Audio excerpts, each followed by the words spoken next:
முந்திய பாவமெல்லாம் மன்னிக்கப்படுகிற இபாதத்துகள். இந்த இபாதத்தை இஹ்லாஸாக அல்லாஹ்வுக்காக நீங்கள் செய்தால் உங்களுடைய முந்திய பாவமெல்லாம் மன்னிக்கப்படும்.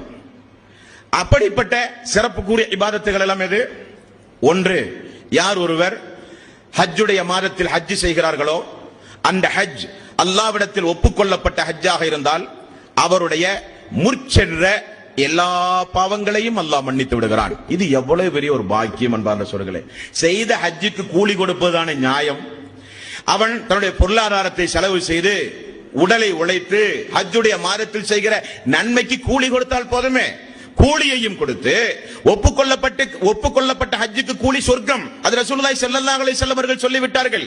கூடுதலாக அல்லாஹ் அறிவிப்பு செய்கிறான், என்னுடைய அடியான் அந்த ஹஜ்ஜை நிறைவேற்றிய காரணத்தினால் முற்சென்ற எல்லா பாவங்களும் மன்னிப்பு.